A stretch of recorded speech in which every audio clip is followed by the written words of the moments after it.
السلام علیکم۔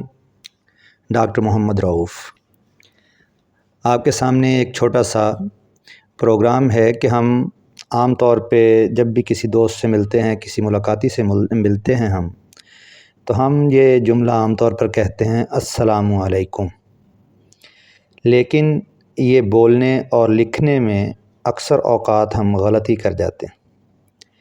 تو در حقیقت جو لفظ ہے وہ السلام علیکم ہے، تو اس کو کیسے لکھتے ہیں آئیے دیکھتے ہیں کہ اس میں کون سی غلطیاں عام طور پر ہوتی ہیں۔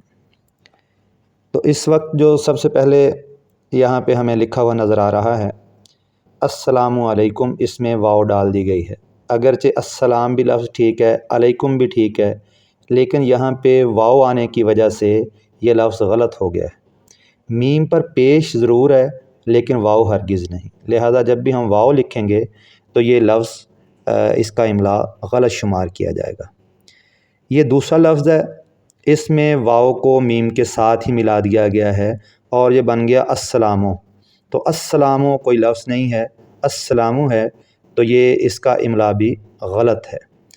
تیسرا جو لفظ ہے ہمارے پاس وہ السلام کی بجائے اس کو اسلام لکھ دیا گیا ہے، کیونکہ یہ السلام اسی صورت بن سکتا ہے جب الف کے بعد سین سے پہلے لام لکھا جائے، اگرچہ یہ لام ساکن ہوگا اور بولنے میں نہیں آئے گا لیکن یہ لکھنے میں ضرور آئے گا، اور دوسرا سین پر شد ہے، تو اسلام کی صورت میں وہ شد بھی یہاں پہ نہیں آ سکتی، تو دونوں صورتوں میں ہی یہ لفظ غلط شمار کیا جائے گا۔ چوتھا جو لفظ ہے اس میں السلام تو ٹھیک لکھا گیا ہے، لیکن جو علیکم ہے اس میں عین کی بجائے الف لکھ ڈالا گیا ہے، تو اس طرح یہ لفظ بھی غلط شمار کیا جائے گا، اس کا املا بھی درست نہیں ہے۔ اب جو لفظ صحیح تلفظ اور املا کے ساتھ لکھا گیا ہے اور بولا جا سکتا ہے، وہ پانچواں ہمارا جو جملہ ہے اس میں یہ دونوں الفاظ جو ہیں وہ صحیح لکھے گئے ہیں۔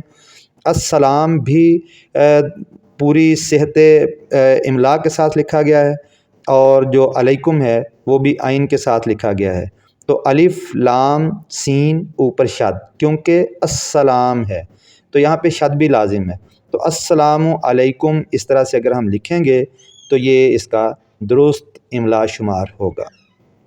آپ کو اگر یہ ویڈیو پسند آئی ہو تو اس کو لائک کریں، شیئر کریں اور ہمارے چینل کو سبسکرائب کریں۔